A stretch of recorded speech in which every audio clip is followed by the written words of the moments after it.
Passei 7 dias presa na mansão dele, por causa de uma tempestade.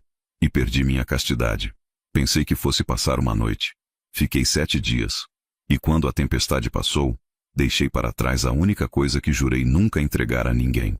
Antes de mergulharmos na história, deixe um comentário dizendo de onde você está assistindo. Aproveite a história.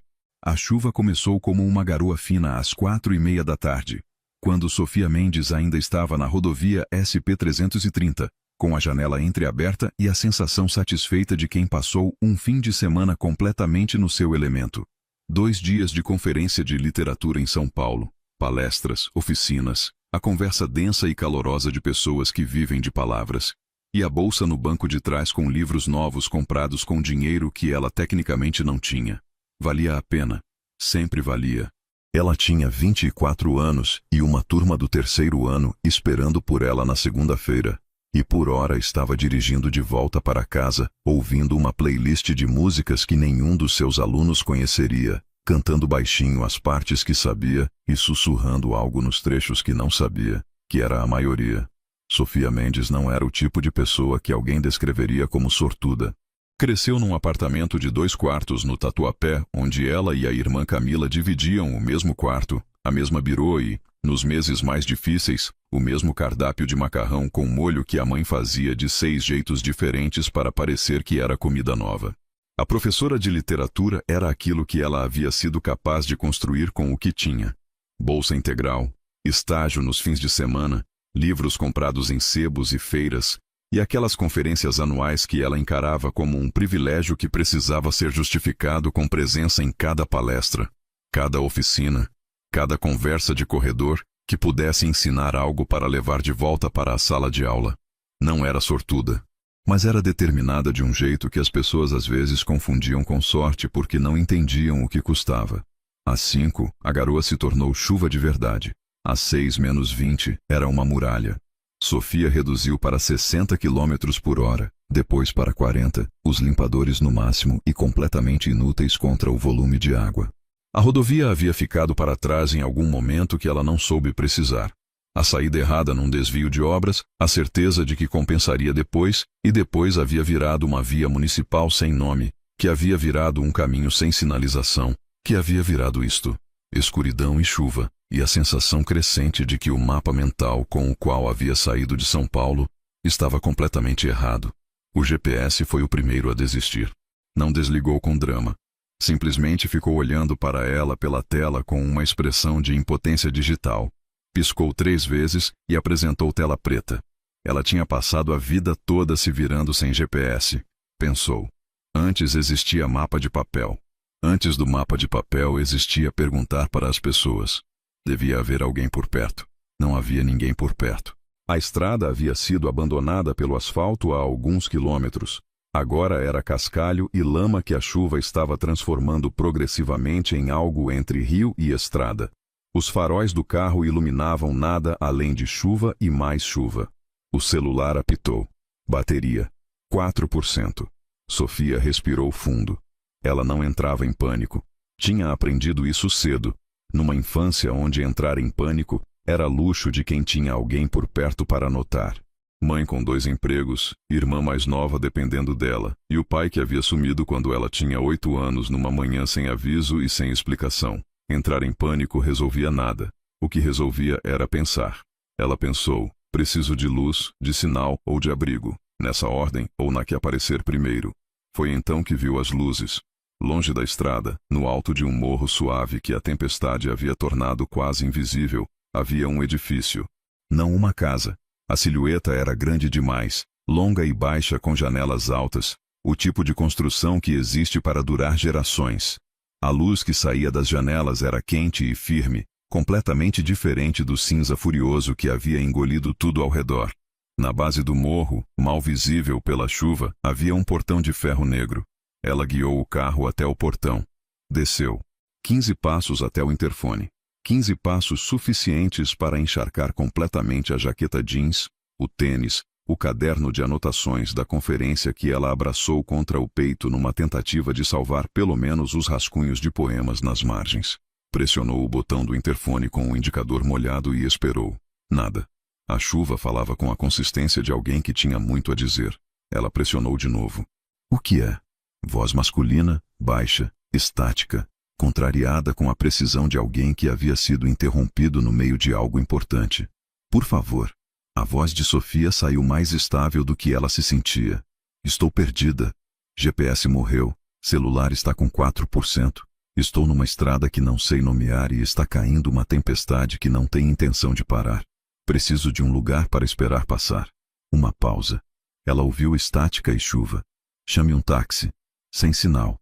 Nenhuma barra. Ela pressionou a palma da mão no interfone como se isso ajudasse. Estou chovendo aqui. Por favor. Não estou pedindo jantar. Estou pedindo um teto e uma tomada por algumas horas. O silêncio que se seguiu durou tempo suficiente para ela começar a calcular quanto combustível tinha e se o carro de alguma forma se transformaria em abrigo. Depois, com um clique mecânico que foi o som mais bonito que ela ouviu naquele dia, o portão se abriu. Ela entrou com o carro, seguiu o caminho de cascalho molhado enquanto os faróis iluminavam jardins escuros e árvores curvadas pelo vento, e estacionou sob uma marquise de pedra que ao menos oferecia algum abrigo. Quando desceu, já estava completamente encharcada, o tipo de molhado que chega até os ossos e não pede desculpa.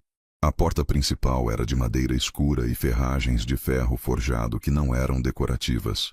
Eram o tipo de ferragem que diz, antes de qualquer coisa, que esta porta existia para durar mais do que quem a construiu. Estava entreaberta.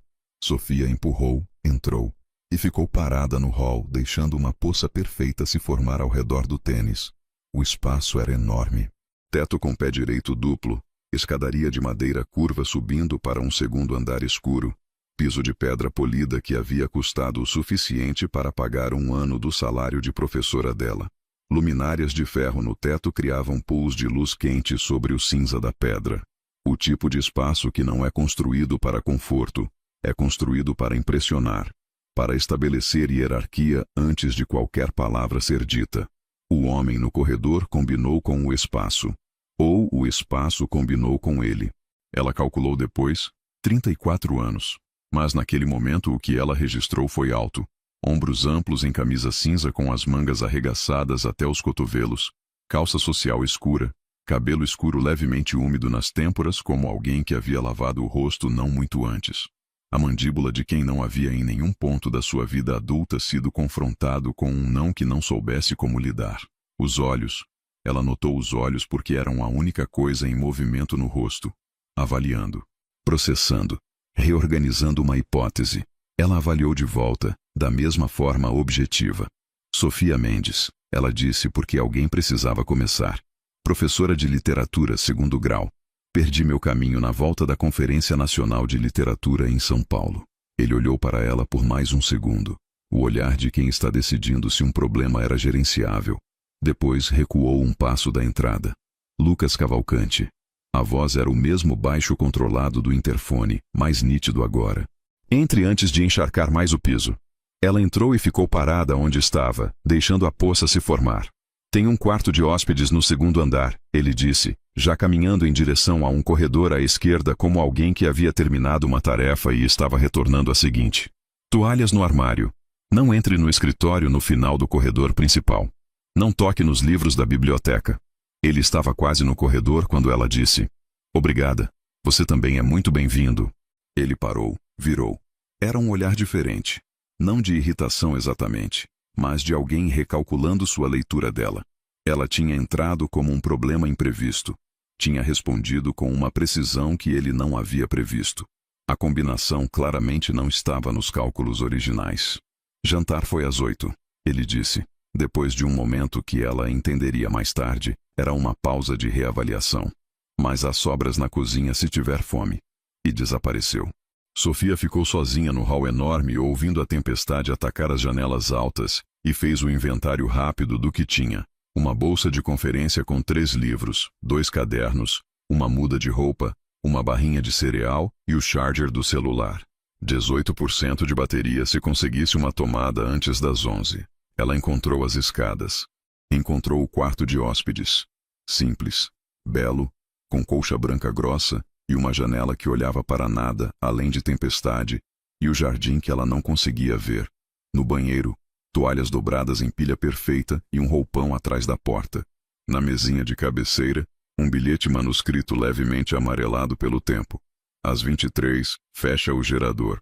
Evite aparelhos elétricos antes de dormir. Ela tinha. Checou o relógio no pulso. 42 minutos. Tomou banho em 3 minutos. Vestiu a muda de roupa que havia trazido. Comeu a barrinha de cereal em 2 minutos. Plugou o celular na tomada e ligou para a irmã com os últimos 6% enquanto o aparelho carregava. Você está onde? A voz de Camila estava adormecida e imediatamente alarmada. Na casa de um estranho. Na propriedade de um estranho. Diferença importante. O nome dele é Lucas Cavalcante, anota. Sofia sentou na cama, de olho no percentual de bateria subindo. Vou mandar o endereço quando... As luzes se apagaram.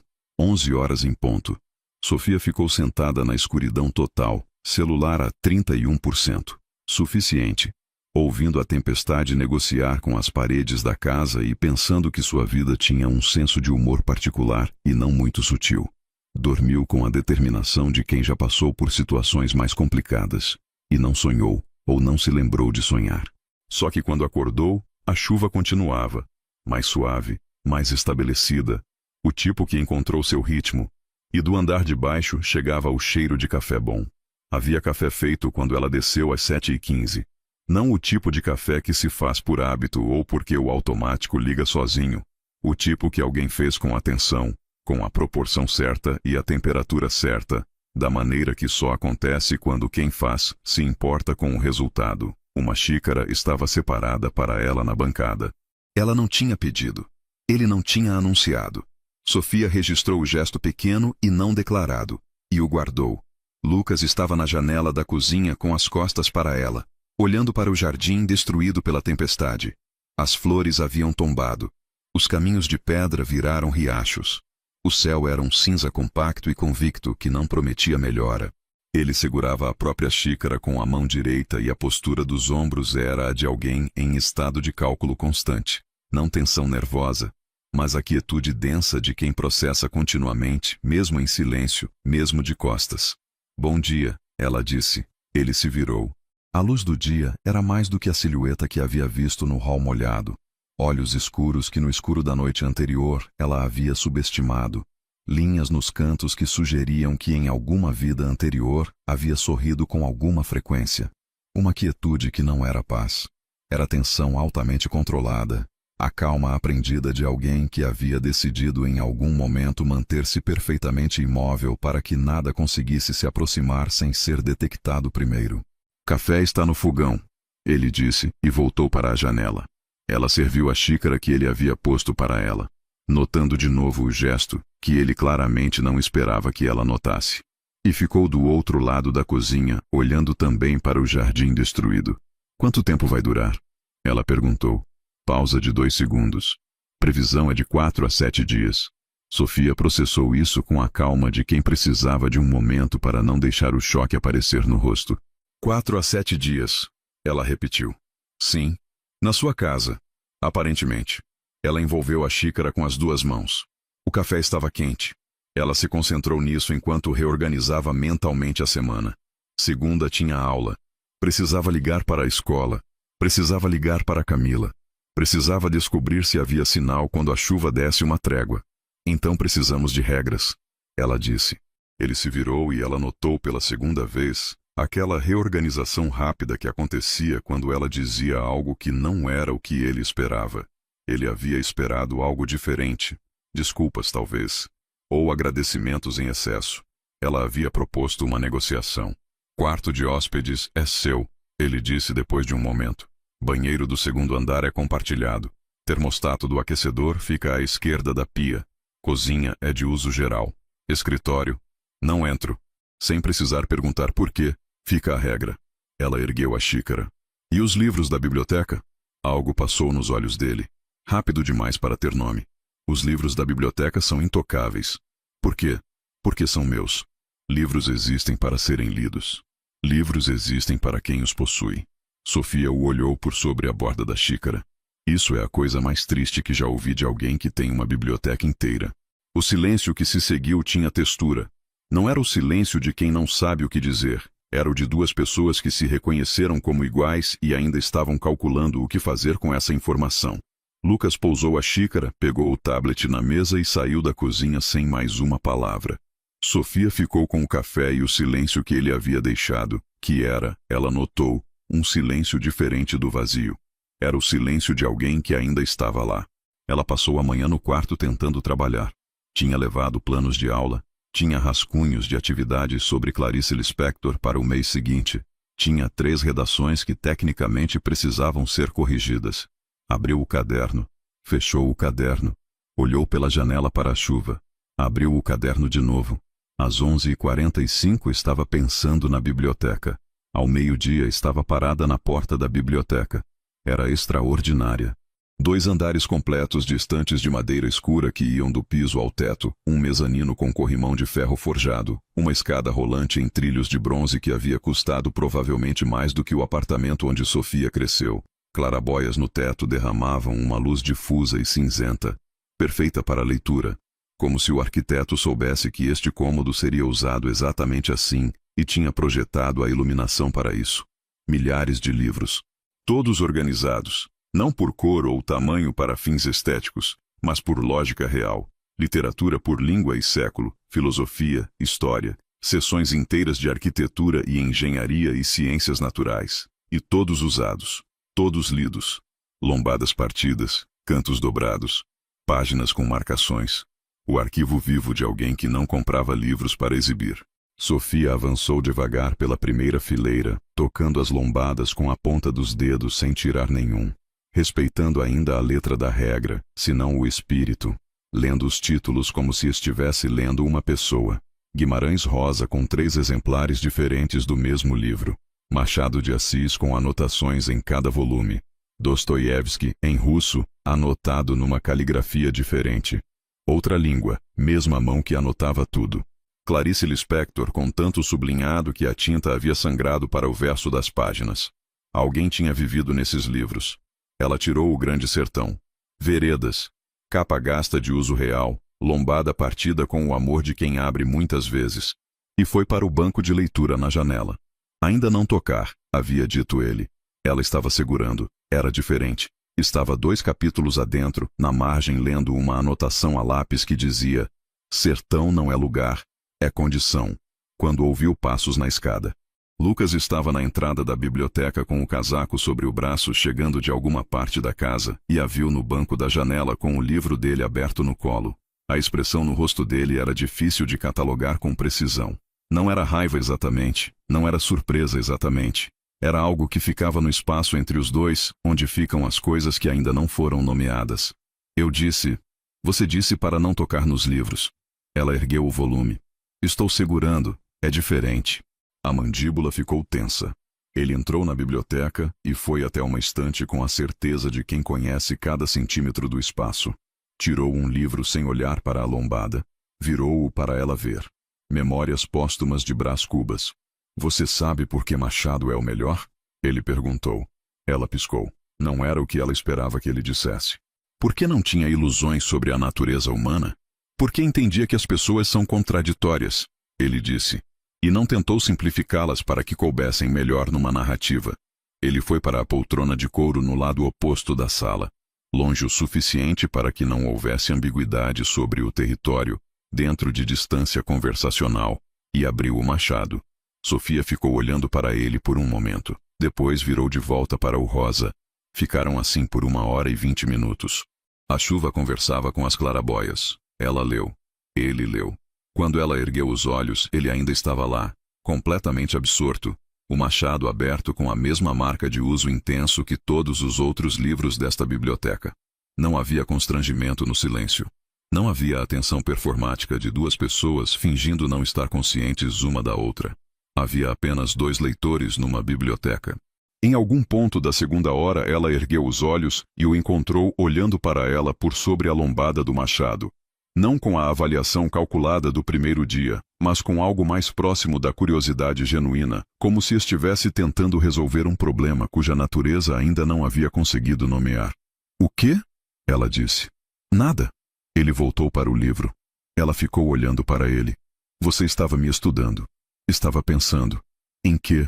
Pausa de 2 segundos. Em que você parece completamente diferente lendo do que em qualquer outro momento. Diferente como? Como se o resto parasse. Ele disse isso como se descrevesse uma propriedade de engenharia.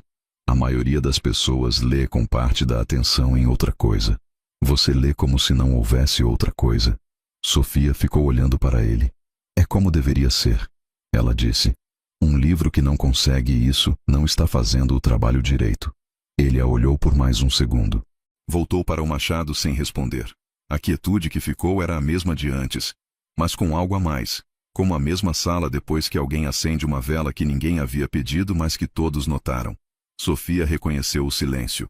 Era da mesma espécie do silêncio com o qual ela passava horas lendo sozinha no apartamento e que havia tentado, sem grande sucesso, explicar para pessoas que não entendiam por que a solidão voluntária era diferente da solidão.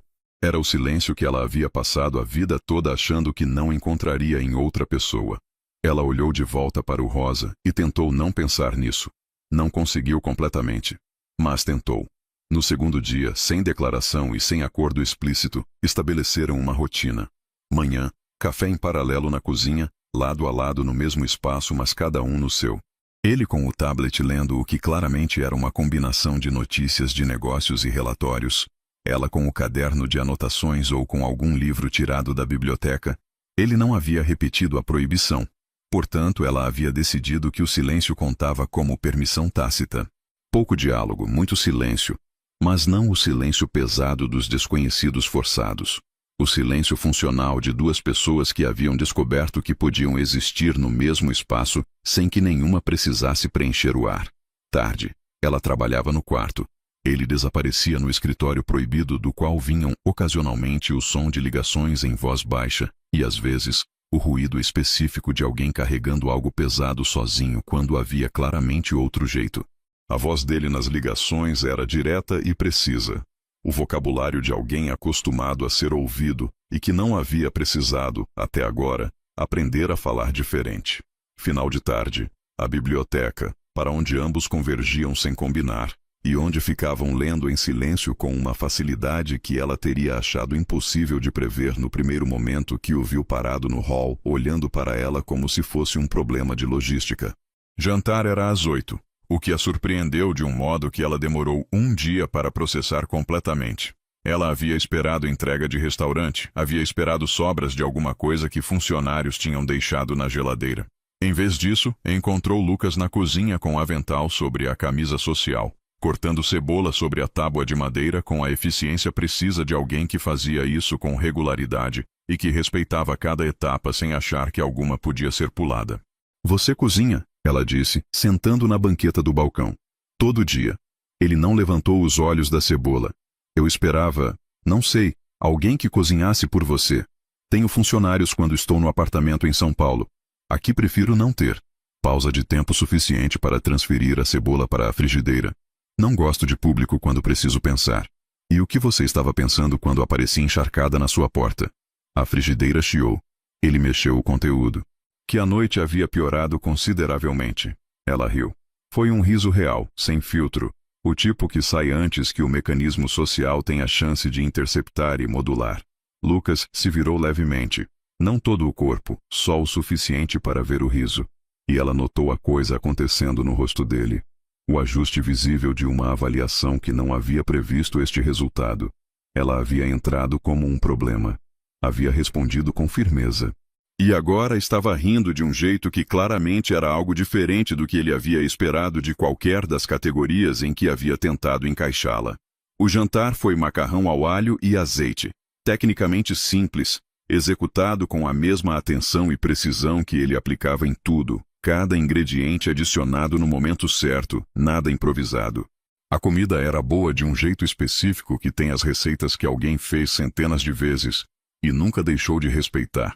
Não havia nada sobrando, nem faltando. Comeram com algum silêncio e alguma conversa. Ela perguntou sobre a propriedade e ele respondeu com mais detalhe do que ela esperava. Comprada há 6 anos com a intenção de ter um espaço fora de São Paulo para trabalhar sem o ruído constante do escritório da cidade, a reforma levou 2 anos porque ele havia se recusado a ter atalhos nos materiais e nos acabamentos. E a biblioteca havia sido o primeiro cômodo concluído porque era o único sobre o qual ele não estava disposto a negociar o prazo. Por que a biblioteca? Ela perguntou. Porque precisava de um lugar onde eu pudesse pensar. Ele disse isso de forma direta, sem elaborar, da maneira de alguém para quem a resposta é óbvia. O apartamento em São Paulo tem a cidade inteira ao redor, sempre.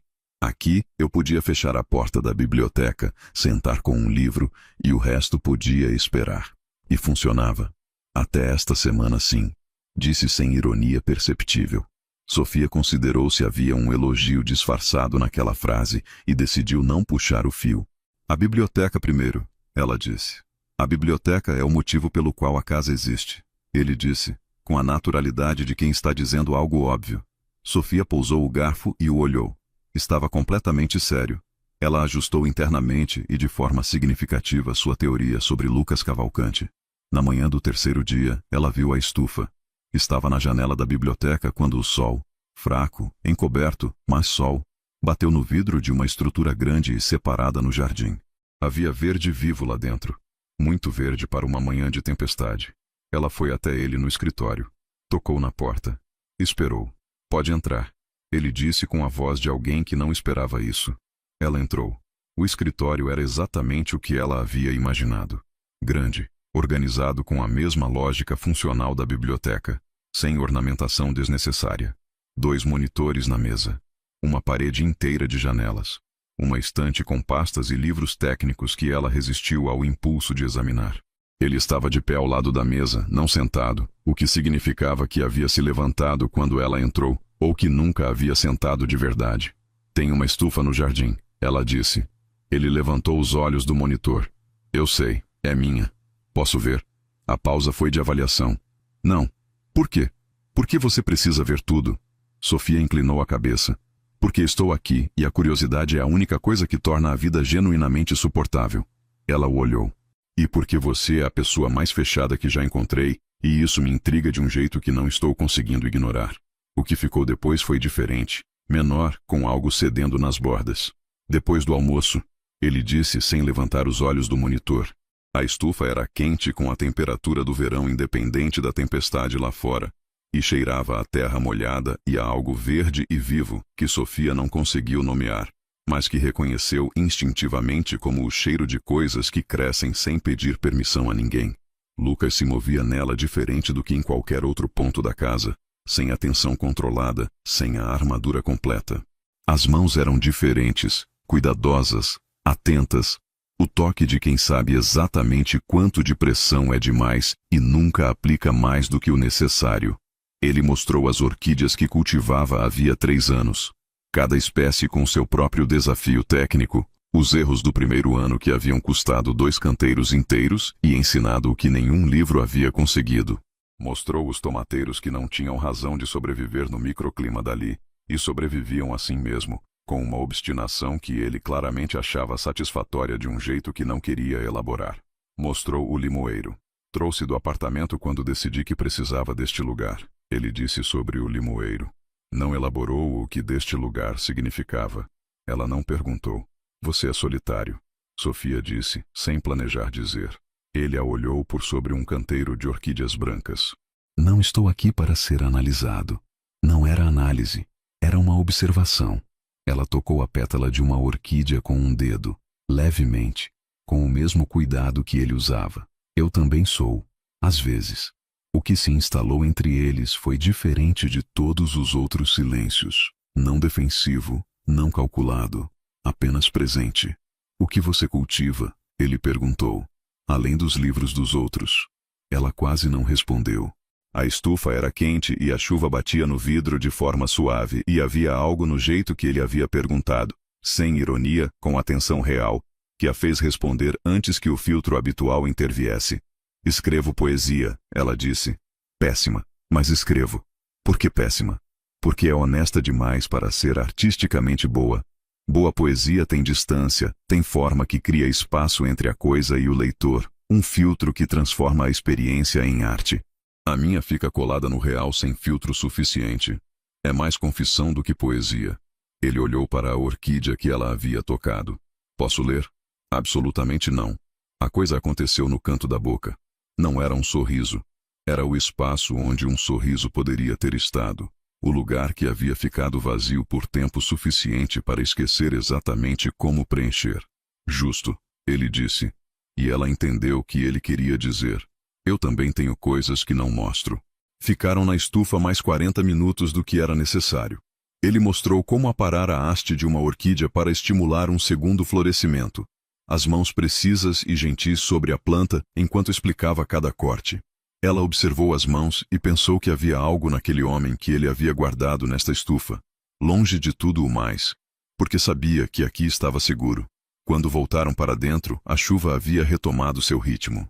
Nenhum dos dois mencionou que havia ficado mais tempo do que o planejado. A eletricidade acabou às 9h30 da segunda noite. Não o gerador programado das 11 horas. Uma falha em algum ponto da rede. A casa inteira piscando 2 vezes com a indecisão de algo que ainda não tinha certeza, e então engolindo toda a eletricidade num silêncio mais barulhento que a própria tempestade. Sofia estava na biblioteca quando aconteceu. Ficou no escuro por um segundo, celular na mão acendendo a lanterna automaticamente, e ouviu passos no andar de baixo. Rápidos, deliberados. Alguém que conhecia a casa de olhos fechados. Ela desceu. Lucas estava na cozinha acendendo velas com os movimentos de quem havia feito isso antes, muitas vezes, sem improviso. Vela no centro da mesa, uma no balcão, uma na janela. A cozinha ficou com aquela luz que os LEDs e as telas não conseguem reproduzir, quente e instável, que faz as sombras se moverem como se tivessem agenda própria e os rostos parecerem mais de perto do que de costume. Ele abriu um armário e tirou uma garrafa de Malbec sem hesitar. O tipo de escolha de alguém que havia pensado naquele vinho antes sem saber que ia abrir naquela noite. Pôs 2 taças na mesa. Sofia ficou parada por um segundo. Depois se sentou. Ficaram assim por algum tempo sem falar. O vinho tinto, as velas, a chuva no vidro, o zumbido branco da eletricidade completamente ausente deixando um silêncio que parecia mais silencioso que o normal. Em outro contexto teria sido artificialmente romântico. Two strangers, candlelight, wine. Mas ali era simplesmente o que era. A situação que a tempestade havia criado e os dois nela. Quantos anos você tem? Ela perguntou. 34. O casamento terminou há quanto tempo? O silêncio foi diferente de todos os outros, com peso e bordas. 3 anos, ele disse. Como você sabe que fui casado? Tem uma marca no dedo esquerdo onde o anel ficou. Está desaparecendo, mas ainda está lá. Ela rodou a taça. Não precisa falar sobre isso. Ele olhou para o próprio dedo, depois para o vinho. Quando falou, foi com a voz de alguém pousando algo que havia carregado por tempo suficiente para esquecer que tinha peso. Natália. 12 anos juntos. 6 casados. Ela e meu sócio. Uma pausa controlada que ela reconheceu como o tipo que vem de prática longa. Ex-sócio. Lucas. Não quero compaixão. Não estava oferecendo. Ela o olhou diretamente. Estava pensando que isso explica muita coisa sobre por que você não quer ninguém na sua biblioteca. Ele a olhou. Explica. Você protege as coisas que ama. Os livros, a estufa, as coisas que não podem te trair. Ela disse simplesmente, sem acusação, como alguém descrevendo o que vê. Pessoas podem. As velas tremeram. Uma corrente de ar de alguma fresta que a chuva havia encontrado. O rosto dele ficou à sombra por um segundo e depois voltou à luz com algo diferente. Menos armado. Não muito, mas o suficiente para notar. E você? Ele disse. O que fez você tão boa em ler pessoas? Sofia rodou a taça. Afora a chuva, era o silêncio mais completo que ela havia ouvido. Sem eletricidade, sem o zumbido branco de aparelhos, apenas a casa respirando. Meu pai foi embora quando eu tinha 8 anos. Ela disse. Havia praticado essa frase o suficiente para que saísse estável. Simplesmente foi. Uma manhã estava e na outra não estava. Sem briga, sem explicação, sem carta. Só uma mala que havia sumido do armário durante a noite. Ela olhou para as velas. Quando a primeira pessoa que deveria te proteger desaparece sem razão, você passa o resto da vida tentando ler os sinais antes que alguém vá embora de novo. Aprende a notar quando as pessoas estão se afastando antes que elas notem. Lucas não disse nada, mas alcançou a garrafa e completou a taça dela. Um gesto pequeno e não anunciado, como o café da manhã, como a xícara separada. Ela entendeu que era o jeito dele de responder quando palavras não chegavam primeiro. O nome dele? Ele perguntou depois de um tempo. Renato. Renato Mendes. Ela quase riu, mas saiu errado. Por anos fiquei com o sobrenome dele, sinal de que ainda esperava que voltasse, acho. Levei até os 21 anos para parar de esperar. Algo atravessou o rosto de Lucas. Rápido. Um pensamento passando por trás dos olhos. Um enrijecimento mínimo que desapareceu tão depressa que ela quase não capturou. Mas a sala estava escura e ela estava cansada e não encontrou sentido nele. Ele nunca voltou, ela disse. Não era pergunta. Não, mas aprendi a gostar de estar sozinha.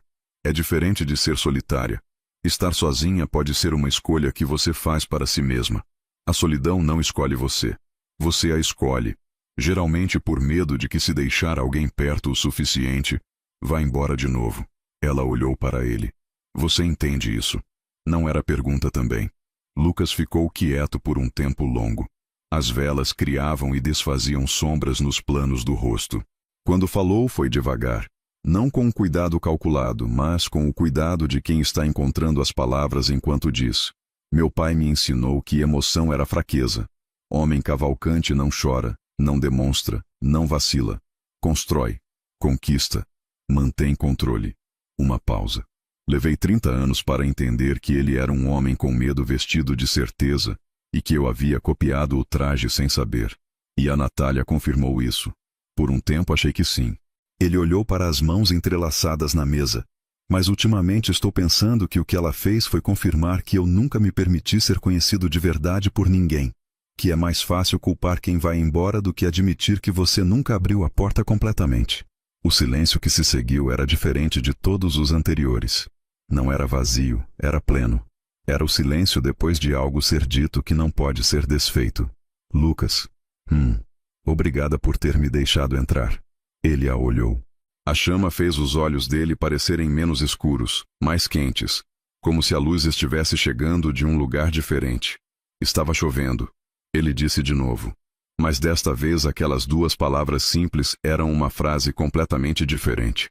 Ficaram mais tempo assim. Não planejando, não navegando para lugar nenhum. O vinho diminuiu. A chuva tinha o ritmo lento de uma chuva que havia decidido que podia demorar. Em algum momento Sofia disse. Minha avó dizia que tem dois tipos de silêncio. O que pesa porque tem coisa não dita. E o que descansa porque já foi dito o suficiente. Lucas a olhou com atenção. Com o tipo de atenção que ele direcionava para coisas que queria entender por dentro. Não apenas reconhecer. Ela era sábia? Era professora de português na escola pública de Natal por 32 anos. Sofia rodou a taça devagar. Sabia de cor cada aluno que havia passado pela sala dela. Guardava cadernos com os nomes. Quando eu era pequena, antes do meu pai ir embora, passava os finais de semana na casa dela e ela me mostrava os cadernos. Dizia, olha, esse foi advogado, essa aqui é enfermeira no Hospital das Clínicas. Ela tratava isso como a coisa mais importante que havia feito na vida. Uma pausa. Ela morreu quando eu tinha 21, no mesmo ano em que eu parei de esperar meu pai voltar. Esses dois processos aconteceram no mesmo verão, o que me parece relevante, mas nunca sabia exatamente como. Lucas ficou quieto por um momento. Depois disse com a mesma voz que havia usado antes, não planejada, mas encontrando forma enquanto saía. Meu avô tinha uma oficina de marcenaria no fundo da casa em Campinas. Não grande, pequena, com cheiro de serragem e um rádio velho de pilha. Ele fazia móveis que ninguém havia pedido. Fabricava uma cômoda, uma cadeira, um porta-retrato, e depois os distribuía para vizinhos porque dizia que madeira boa não podia ficar parada. Ele olhou para as próprias mãos. Meu pai achava um desperdício. Eu achava que meu avô entendia de valor de um jeito que meu pai nunca ia entender. Seu pai e o avô não se entendiam. Meu avô era tudo o que meu pai desejava e não podia ser. E meu pai era tudo o que meu avô havia tentado construir e que havia saído errado em algum ponto. Ele ergueu os olhos. Carregamos os erros uns dos outros sem perceber. Eu passei 3 décadas sendo uma versão empiorada do meu pai sem saber que estava copiando algo que nunca funcionou. Sofia colocou a taça na mesa. A sua avó? Ela perguntou. Uma pausa diferente, mais suave. Morreu antes de eu chegar ao ponto em que eu teria tido essa conversa com ela. Ele disse isso com o tom de quem havia chegado tarde para algo importante. Às vezes penso no que ela diria sobre a Natália. Sobre os últimos 3 anos. Sobre esta semana. O fantasma de expressão, nunca sorriso completo, sempre o limiar, passou pelo rosto. Suspeito que teria menos compaixão com a minha autopiedade do que eu gostaria. Sofia riu, suave, a primeira vez em que ria genuinamente desde que havia chegado. Ele a olhou como alguém que guarda o som para depois.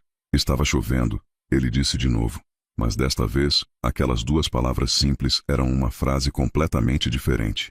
A tempestade quebrou brevemente na tarde do 3º dia. Não terminou. O cinza escuro não se foi, não havia sol de verdade. Mas o peso da chuva aliviou por cerca de 2 horas com a generosidade da tempestade que decidiu respirar antes de continuar. O céu virou um lilás acinzentado que era a versão que aquela tarde encontrou de uma concessão.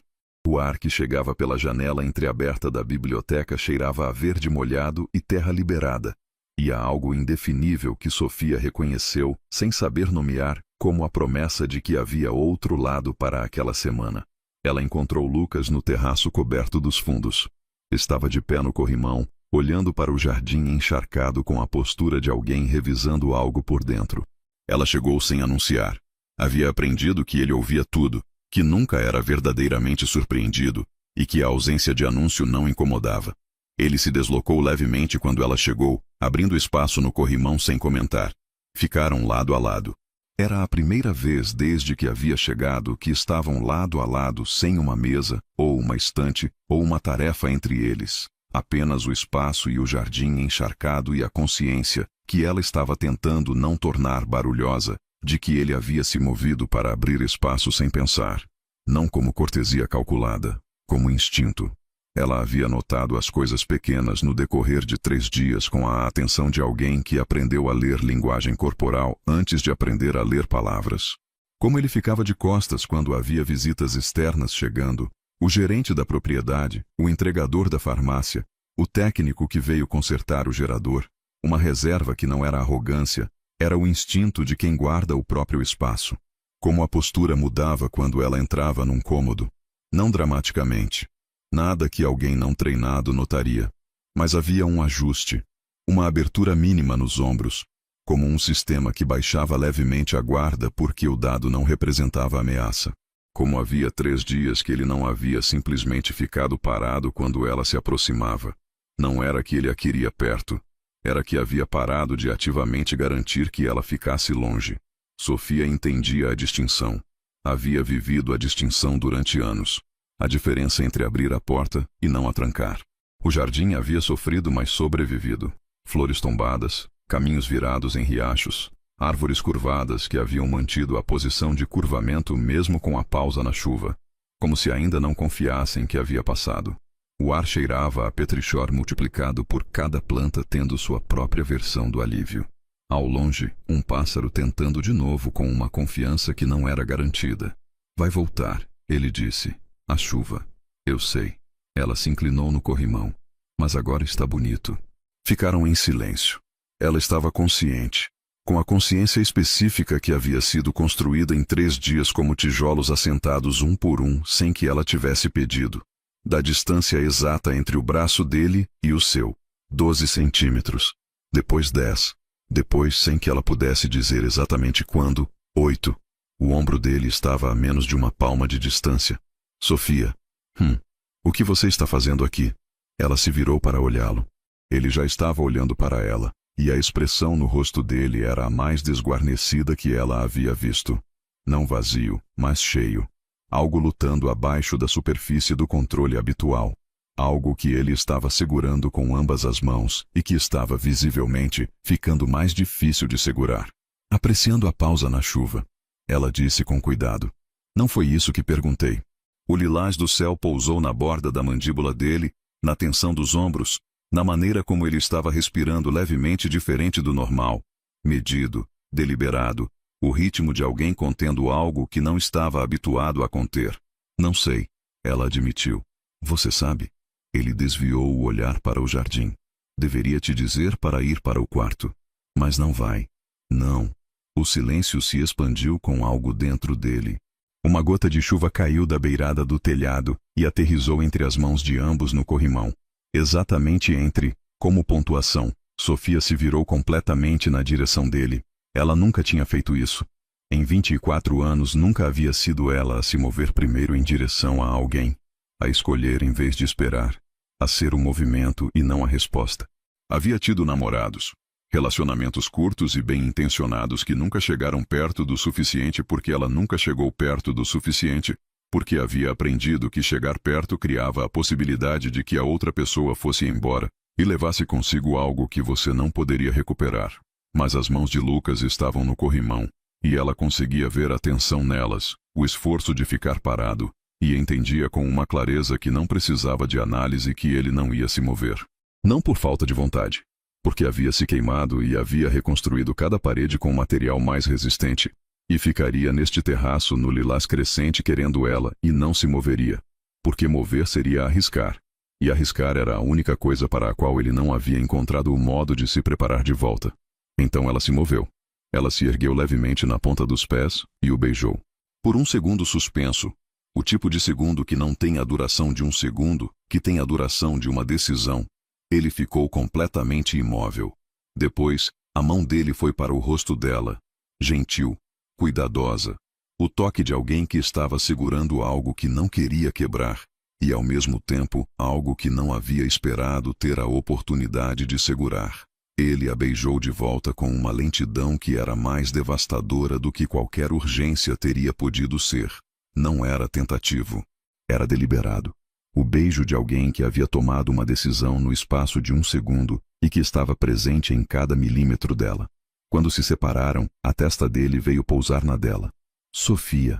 A voz era baixa. Você sabe o que está fazendo? Ela estava consciente do próprio coração. Mais rápido, mas não ansioso. Do cheiro de verde molhado voltando no ar, do calor da mão dele ainda no rosto dela como se não soubesse ainda como sair. Não completamente, ela admitiu. Ele recuou o suficiente para olhá-la.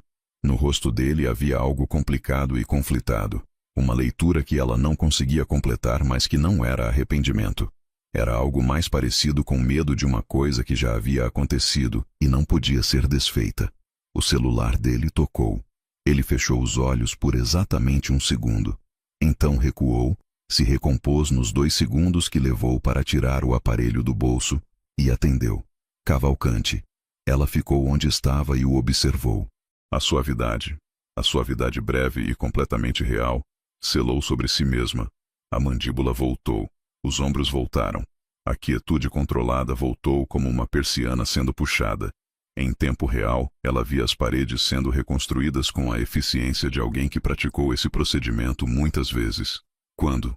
A voz era profissional, comprimida, de volta ao lugar onde vivia. Confirme o nome completo do novo investidor. Sofia se virou para o jardim. O pássaro havia parado. O lilás estava escurecendo para a cinza. Ela ficou olhando para o jardim com uma atenção fabricada. Olhos nos canteiros arrasados, nas árvores que permaneciam curvadas, nos caminhos que haviam virado rios, e agora eram lama, enquanto ouvia a voz dele mudar atrás dela no tom que não soube nomear imediatamente. Havia sido o terraço. Havia sido ela na ponta dos pés e a mão dele no rosto e a lentidão deliberada de alguém que não estava tentando, que havia simplesmente chegado, sem estratégia, com os materiais exatos que eram. E havia sido a separação de testas encostadas, e a pergunta, você sabe o que está fazendo? E ela respondendo que não completamente, que era a resposta mais honesta que tinha. E depois o telefone. O telefone havia chegado com um timing que parecia tirado de uma ficção mal escrita. O momento em que algo se abre sendo imediatamente fechado por uma interrupção externa. Mas a vida fazia isso com frequência, e a ficção mal escrita era às vezes apenas a realidade sendo pouco criativa. O que ela estava notando, com o jardim à frente e a voz dele às costas, era que não tinha arrependimento. Havia feito uma escolha no espaço de 2 segundos e a havia feito completamente, sem a metade de si mesma que normalmente ficava de fora, que monitorava, que calculava o custo de estar errada. E isso, ela reconhecia com uma clareza que não precisava de análise. Era novo. Mendes. Ela ouviu ele dizer. A voz mudando numa forma que ela não conseguiu catalogar naquele momento. Ela não sabia, então, por que a voz mudou naquela palavra. Entenderia depois. Por agora apenas tocou os próprios lábios com a ponta dos dedos, um gesto automático, e ficou olhando para a chuva que começava a voltar. No quarto dia Lucas era diferente. Ela notou antes de terminar o primeiro café, o modo como respondeu bom dia com 2 palavras em vez de 4. O modo como ergueu brevemente os olhos para ela, e os desviou depressa demais. O modo como o calor que havia sido construído em incrementos mínimos ao longo de 3 dias, havia simplesmente revertido. Como temperatura que cai durante a noite enquanto você dorme. Sofia bebeu o café devagar e esperou. Às 10 da manhã estava na biblioteca, mas não estava lendo. Estava sentada com o livro aberto no colo e nenhuma palavra chegando, olhando pela janela para o jardim chuvoso, enquanto pensava no jeito que a voz dele havia mudado na palavra Mendes ao telefone, e na forma como havia ficado do lado oposto da cozinha o tempo todo durante o café da manhã, e no cuidado específico com o qual havia evitado qualquer ângulo de visão direta. Às 11h30 foi até o escritório. Tocou na porta. Pode entrar. O que aconteceu? Ela perguntou direto. Ele estava na mesa com o monitor ligado e expressão de alguém que havia se preparado para essa pergunta. Nada, tenho trabalho. Lucas. É a minha resposta. Não é uma resposta, é uma esquiva. Ela ficou de pé na entrada do escritório, sem entrar mais do que o necessário, respeitando o território que ela havia prometido não invadir. Ontem à tarde você era uma pessoa. Hoje de manhã você é outra. Alguma coisa aconteceu entre a ligação e agora, e você decidiu não me dizer o quê. Ele a olhou de forma direta e controlada. Decidi que as coisas precisavam voltar a ser como eram. Como eram como? Você é uma professora esperando a tempestade passar. Eu sou o dono da casa. Essa é a relação. Sofia ficou parada por um momento. Depois assentiu uma vez, devagar, da maneira de alguém que reconhece o padrão e estava esperando que mostrasse. Tudo bem, ela disse. Fica com o teu trabalho. Voltou para a biblioteca. Ficou com o livro no colo e não leu uma linha. O livro era rosa. Ela havia pego o Grande Sertão da estante na véspera sem pedir permissão, porque a regra havia mudado, e porque era o livro com mais anotações, e queria entender o que Lucas havia sublinhado com a seriedade de alguém processando algo. Estava com ele no colo, mas os olhos não chegavam às palavras. Ficavam na janela, na chuva que havia voltado com a espessura de antes, no jardim que havia tido 2 horas de alívio e agora estava de volta ao estado de coisa que esperava. Ela sabia o que havia acontecido. Tinha a sequência clara, a ligação, a palavra Mendes pronunciada com a voz mudando, a manhã seguinte com o afastamento calculado. Alguém havia ligado para Lucas com informação sobre a arbitragem e no nome Mendes ele havia feito uma conta. Sofia Mendes, Renato Mendes, o processo de 18 meses que definia o futuro da Cavalcante Imóveis. E a conta havia mudado algo dentro da caixa que ele havia começado a abrir nos últimos 3 dias. Ela entendia a mecânica. O que lhe pesava era a familiaridade dela. Havia crescido sendo a filha de alguém que ia embora quando ficava complicado. Havia aprendido o padrão tão cedo que o reconhecia à distância, no ajuste de postura, na temperatura do olhar, no cuidado excessivo de quem está se preparando para uma saída que ainda não comunicou. E havia passado anos treinando a própria resposta. Perceber antes, recuar antes, garantir que a saída fosse dela antes que fosse de outra pessoa. Lucas não havia ido embora. Estava na casa, ao telefone no escritório, reorganizando a distância com eficiência. O que ela estava descobrindo, com o livro parado no colo e a chuva na janela, era que havia uma diferença entre ir embora e criar distância. E que essa diferença importava mais do que ela havia esperado que importasse. Passou a tarde com o rosa no colo sem ler e as palavras na cabeça sem organização, que é o que acontece quando você está tentando decidir se algo que parece familiar é a mesma coisa de sempre ou uma coisa completamente diferente usando o mesmo visual. Às 3 da tarde ela ouviu a impressora no corredor. Ele havia deixado a porta do escritório entreaberta, o que ela nunca havia visto antes. O zumbido mecânico, o chiado do papel saindo. Ela não estava procurando. Diria isso mais tarde, para si mesma e para ele, com total honestidade. Não estava procurando. Mas passou no corredor e o papel havia errado a bandeja e caído no chão perto da porta, e ela parou para apanhar. Automático, reflexo de quem viveu em casas onde as coisas precisavam ser cuidadas. E os olhos capturaram o cabeçalho antes que ela pudesse impedir. Cavalcante, Imóveis, versus Grupo Mendes, processo de arbitragem empresarial. Parte contrária, Renato Mendes, CEO, Grupo Mendes Incorporações. O papel estava na mão dela. O corredor estava completamente quieto. Renato Mendes. O homem que havia sumido quando ela tinha 8 anos. O pai cujo sobrenome ela havia carregado por 13 anos esperando que voltasse. O nome que ela havia dito em voz alta na cozinha às velas enquanto tomavam Malbec e as chamas tremiam. Lucas sabia desde a ligação de ontem à noite. Havia calculado enquanto ela dormia. E havia acordado e decidido criar distância, porque ela de repente havia se tornado uma complicação que ele não sabia como resolver. Ela pôs o papel de volta na bandeja da impressora com muito cuidado. A precisão específica de alguém contendo uma reação. Foi de volta para a biblioteca. Sentou no banco da janela onde havia lido pela primeira vez, com a luz cinza fria da tarde no rosto, e foi reconstruindo, tijolo por tijolo cuidadoso, cada muro que havia erguido em 24 anos de prática. Ela era boa nisso. Havia praticado o suficiente. Ela o encontrou na cozinha às 7, começando o jantar com o avental sobre a camisa, e pôs o documento impresso na bancada à frente dele. Ele olhou para o papel, depois para ela, e não disse nada por um segundo que foi longo. Sofia, você sabia? A voz saiu controlada. Havia praticado controlada desde as 3 da tarde. Quando me deixou entrar, já sabia quem eu era. Não. Ele se virou completamente. Juro que não sabia. Sofia Mendes. Mendes é um sobrenome que tem no mínimo 300 mil resultados no Google. Não fiz a conexão até a ligação de ontem. E depois da ligação você se afastou. Ele ficou quieto, não negou. Lucas. Ela esperou. Você se afastou. Porque de repente havia uma complicação que eu não sei como navegar. A voz estava controlada, mas havia algo abaixo dela. Não raiva.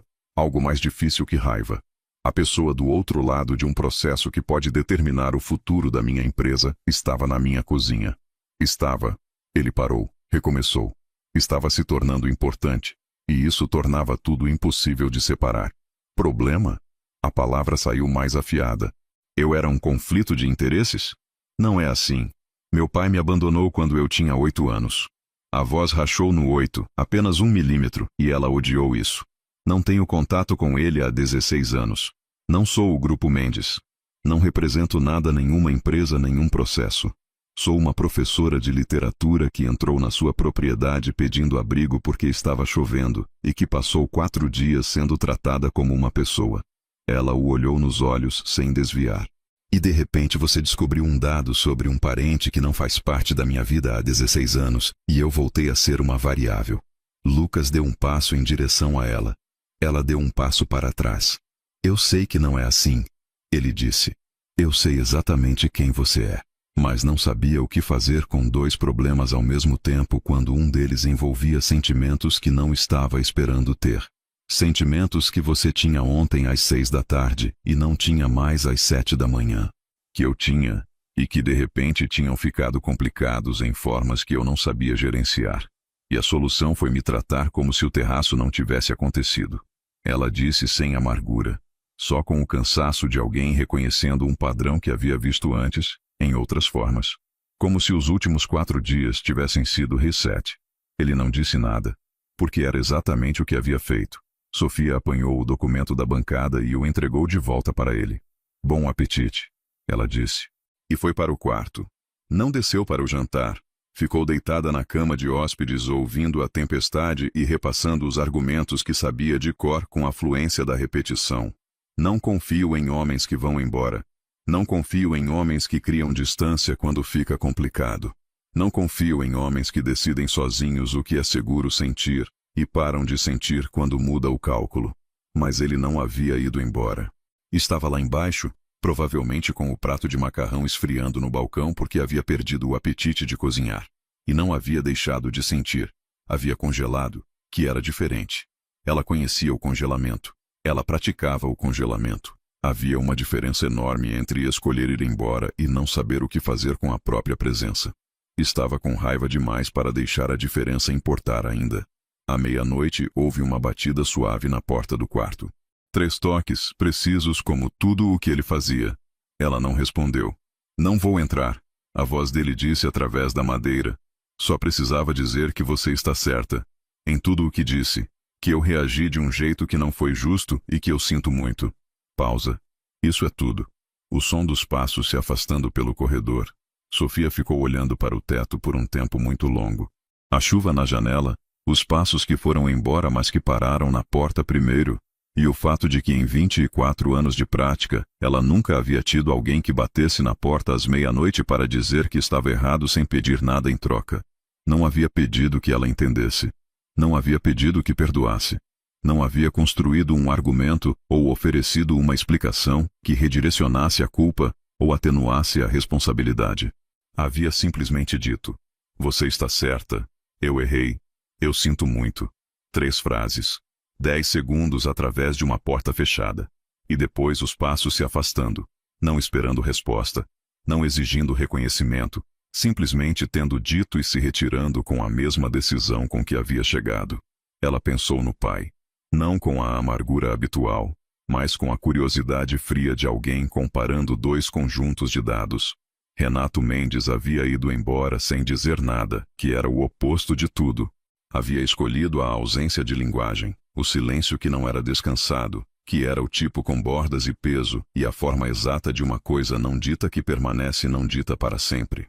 Lucas havia feito o inverso. Havia ficado na porta e dito a coisa que custava mais. Não porque era fácil. A voz através da madeira havia sido controlada com o esforço específico de alguém que estava sentindo mais do que estava deixando aparecer. Mas havia dito. Havia anos, quando ainda esperava o pai, Sofia havia construído uma teoria sobre os homens e a linguagem, que os que realmente importavam encontravam a saída mais fácil quando as palavras ficavam difíceis, que a disposição de ficar numa porta às meia-noite e dizer a coisa errada em voz alta era mais rara do que parecia. Essa teoria estava, quietamente, precisando ser revisada. Ela ficou acordada por mais 1 hora com os olhos no teto e os argumentos velhos tentando se reorganizar em torno de um dado novo que não cabia no mapa antigo. Depois dormiu. Na manhã do 6º dia, a casa estava diferente antes mesmo de ela descer. Era algo no ar. Não um cheiro, não um som específico, mas uma qualidade diferente da quietude, como se algo houvesse sido resolvido durante a noite e o espaço soubesse antes das pessoas. Ela acordou às 6h30, mais cedo que o habitual, com o tipo de alerta que vem quando o sistema nervoso decidiu que a situação é importante demais para continuar dormindo. E ficou um momento imóvel na cama de hóspedes com o teto de madeira escura à frente e a chuva na janela num ritmo diferente dos dias anteriores. Mais espaçada, mais leve, quase pensando se valia continuar. Lucas estava ao telefone na cozinha, andando de um lado para o outro com a voz que ela não havia ouvido antes, rápida, baixa, com a qualidade específica de alguém tomando uma decisão que havia considerado completamente e que não estava aberta à renegociação. Sofia fez café em silêncio. Estava prestes a sair quando capturou as palavras. Encerrar o processo. Não. Não estou negociando condições de transição. Não estou ajustando o prazo. Não estou considerando um acordo parcial. Uma pausa enquanto ouvia. Estou retirando o processo inteiro, incluindo os pedidos acessórios. Sim. Outra pausa. Eu entendo as implicações financeiras. Cuida da papelada, por favor. Ele desligou. Virou-se e a encontrou junto à máquina de café com a xícara na mão. Ficaram se olhando pela cozinha. Lucas, não foi só por você, ele disse rápido, e então parou, como alguém que percebeu que havia dito a coisa de um jeito que soava como desculpa e não era o que queria. Recomeçou mais devagar. Não foi só por você. O processo estava arrastando há 18 meses e ia arrastar mais 2 anos. Era desgastante, caro. E no final, mesmo que eu ganhasse o que eu queria recuperar, não estaria no resultado. Ele olhou para a janela. E me dei conta, em algum momento durante a noite, de que o que eu realmente queria não estava em nenhum processo judicial. O celular dela vibrou na bancada. Um número com código de área que ela não usava há muito tempo. Ela atendeu. Sofia. A voz era mais velha, cautelosa, com a qualidade de algo que havia praticado a abertura, e ainda não sabia se era bem-vinda. É o Renato, seu pai, ligando para dizer que a pressão jurídica sobre a empresa havia cessado de forma inexplicável naquela manhã, e que ele estava ligando para perguntar, com a voz de alguém que não tinha certeza de estar ligando para a pessoa certa, se ela sabia de alguma coisa. Sofia olhou para Lucas por sobre o telefone. Ele a olhou de volta, sem se explicar, sem justificar, sem mostrar nenhuma das fichas que havia deixado cair para fazer aquela ligação aquela manhã. Ela soube, sem precisar de detalhes, que ela pediria e receberia mais tarde. Que havia custado. Que a arbitragem representava um acordo de desenvolvimento que havia levado 2 anos sendo estruturado, e que ela havia visto, de relance, em documentos que não eram dela. Que ele havia encerrado não porque o pai dela merecia, ela sabia que Lucas não achava que Renato Mendes merecia nada, mas porque havia acordado durante a noite com a clareza de que não queria aquilo entre eles. Havia escolhido remover o obstáculo em vez de tentar equilibrar os dois lados. Ela manteve a voz calma ao telefone.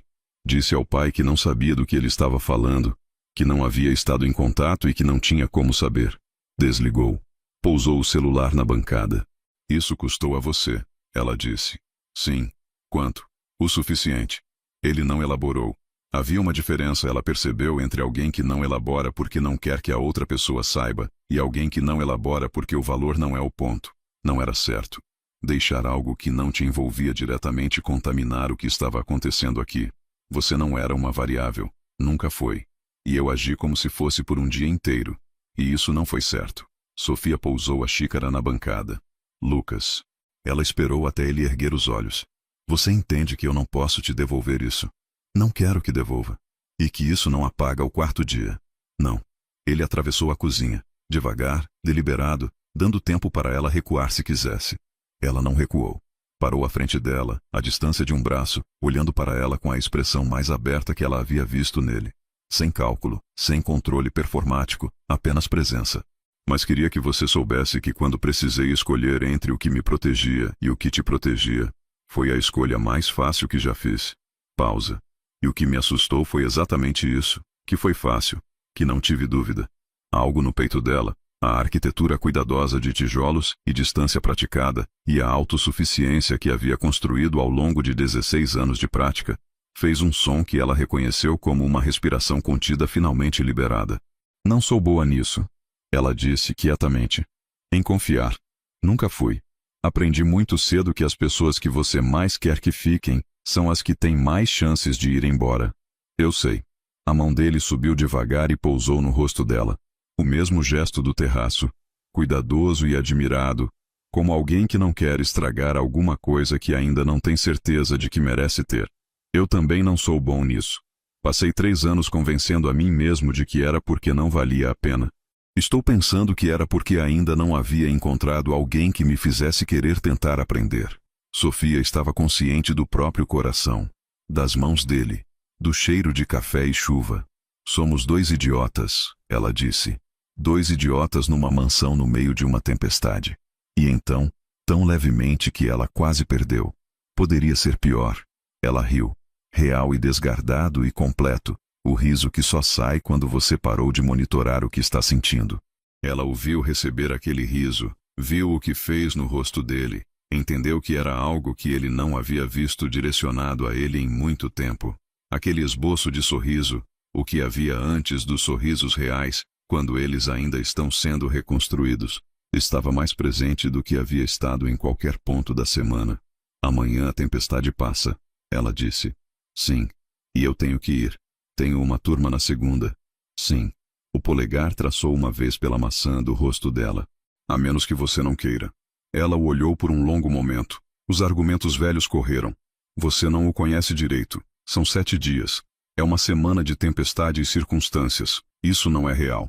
Mas correram como algo que já havia sido ouvido e considerado, e que não mudava o que era verdade. Preciso ir amanhã, ela disse. Mas posso voltar na sexta. A mão desceu. E voltou. E dessa vez ficou. Na manhã do 7º dia, o céu era azul.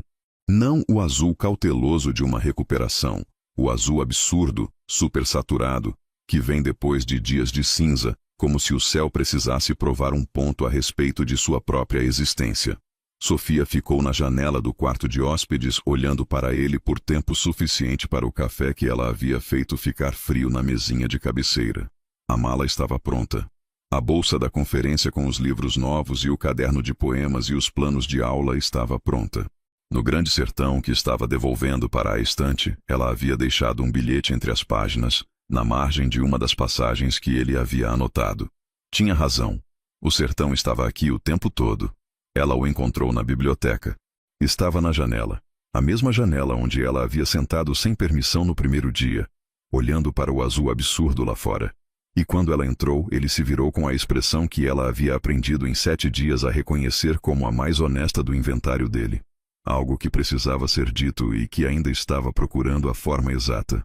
A estrada deve estar limpa, ele disse. Sim. Ela parou a alguns passos. Lucas. Tenho 24 anos. Ela observou o rosto dele. E nunca me importei com alguém o suficiente para querer de verdade. Uma pausa.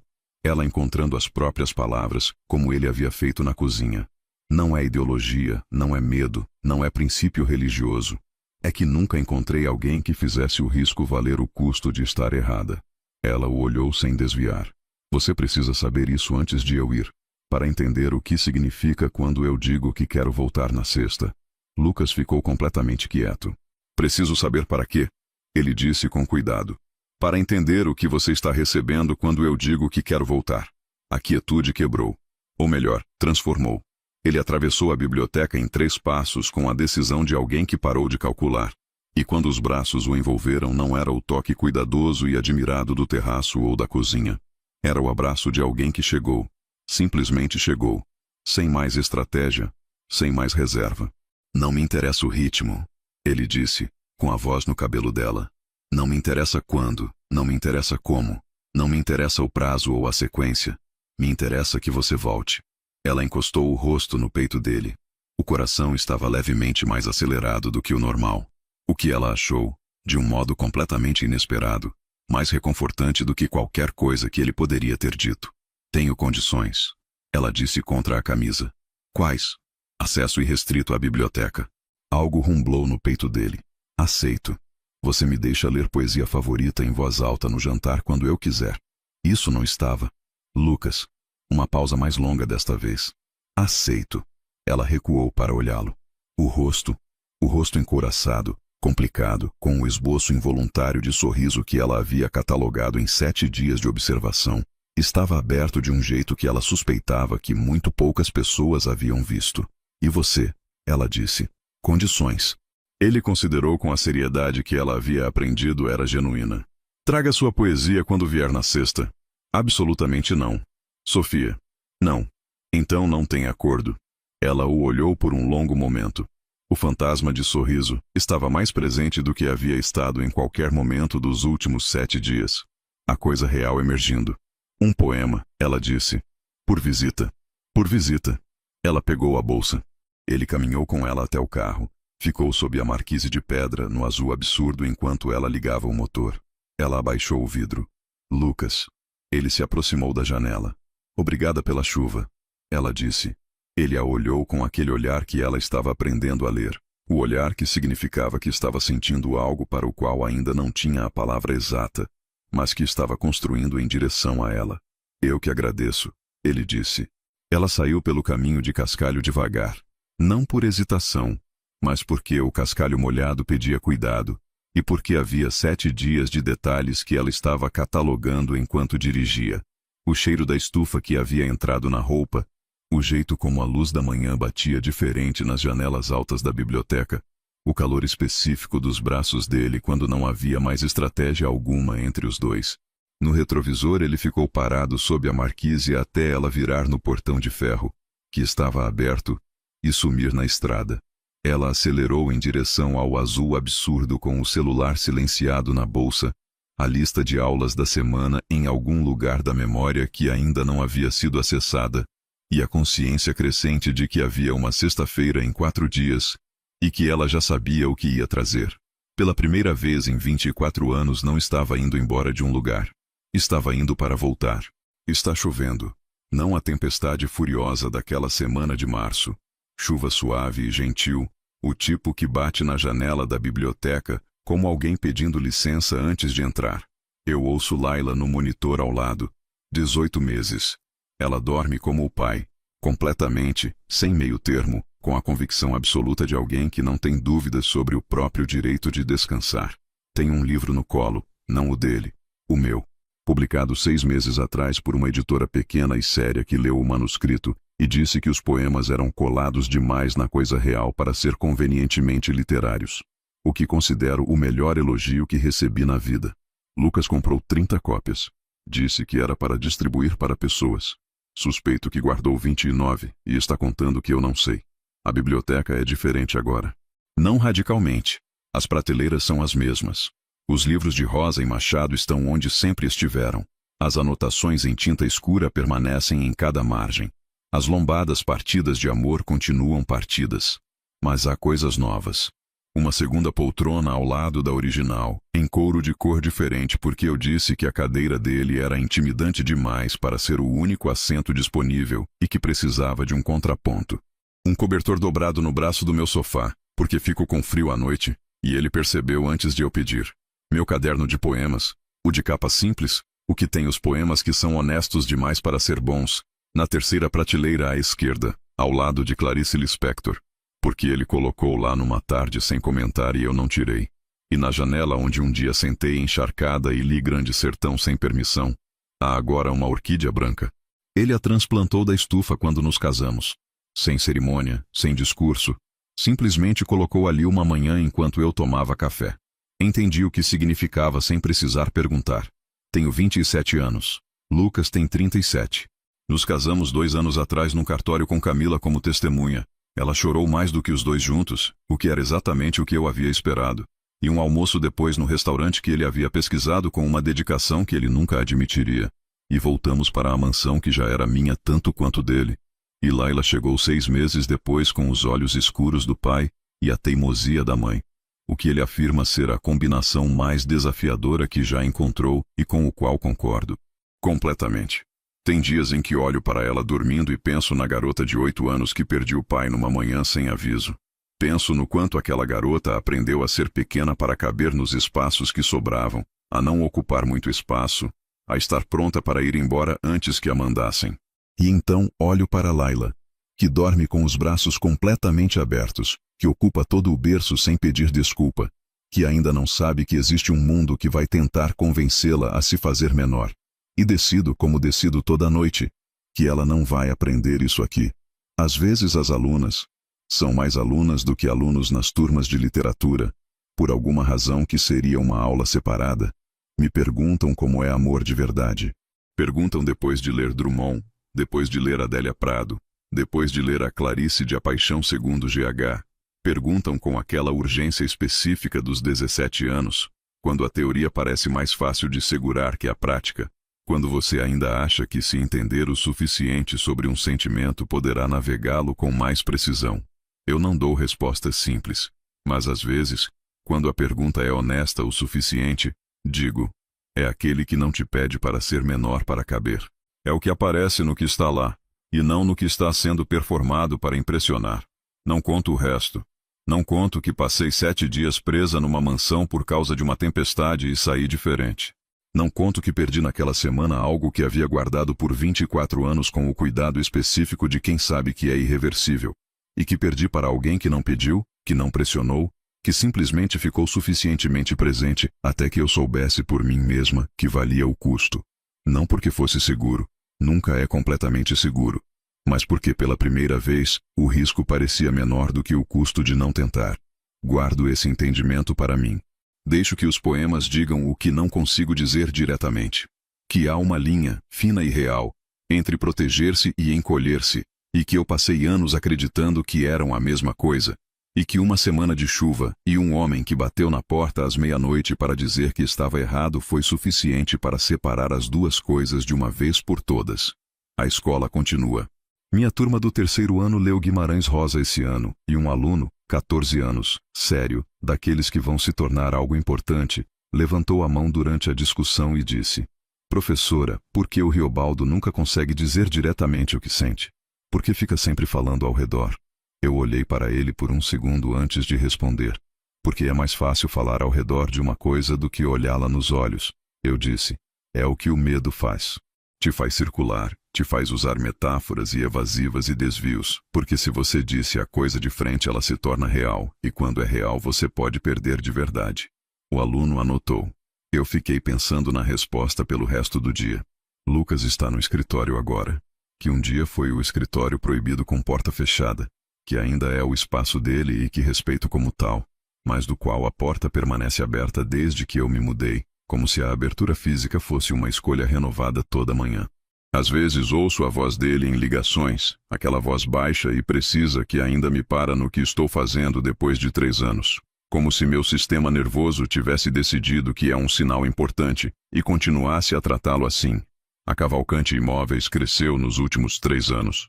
Ele fechou parcerias novas, expandiu para 2 estados, contratou um sócio que passou pela triagem mais rigorosa que eu já vi por parte de qualquer ser humano.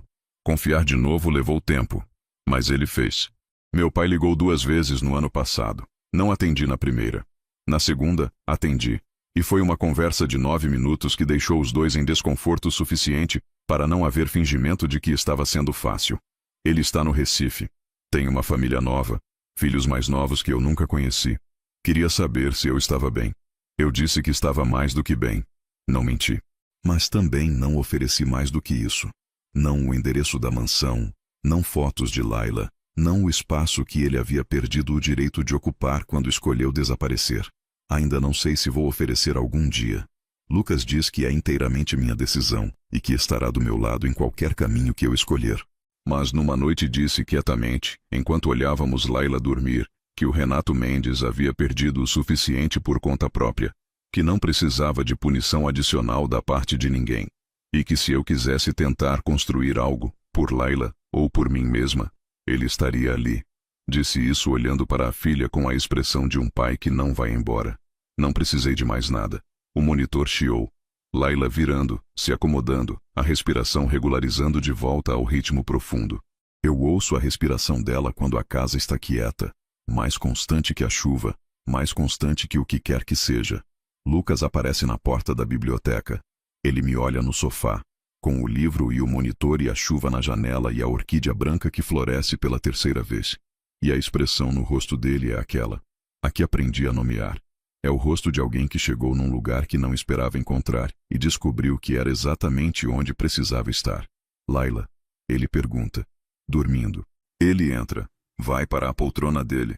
A intimidante, a original, que agora tem um cobertor dobrado no braço porque eu insisti. Senta, inclina a cabeça para o monitor que pisca gentilmente, me olha. Você ia trabalhar, eu digo. Terminei. São 10 da noite. Aprendi com alguém que trabalho, que não termina às 10, não merecia começar às 8. Ele diz isso como se fosse sabedoria antiga. Eu nunca disse essa frase. Ou disse, não importa. Ele a tornou verdade pelo uso. Chovendo.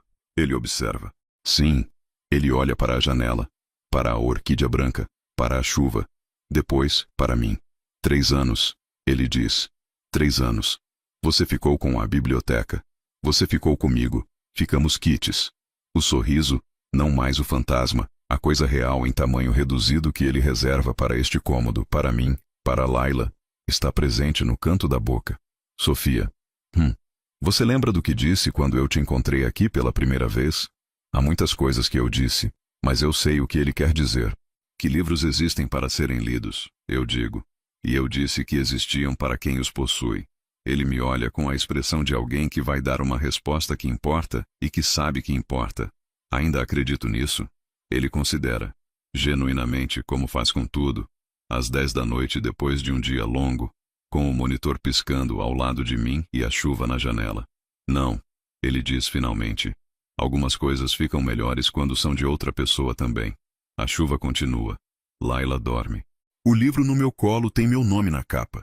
Um nome que não existe em nenhuma planilha de processo judicial ou tabela de herdeiros, que existe só nessa capa e na voz dele quando me chama da outra ponta da casa. Pensei que fosse passar uma noite. Fiquei 7 dias. E quando a tempestade passou, deixei para trás a única coisa que jurei nunca entregar a ninguém. E ganhei tudo o mais que existe. Fim. Se esta história tocou o seu coração, não se esqueça de curtir e compartilhar com alguém que acredita que a pessoa certa pode aparecer na hora mais inesperada. Para continuar apoiando histórias como esta e ter acesso a conteúdo exclusivo, considere se tornar membro do canal. Cada apoio nos permite continuar trazendo romances que fazem o coração acelerar e os olhos marejar. Comente abaixo. Você teria ficado os 7 dias? E qual história você quer ouvir na semana que vem?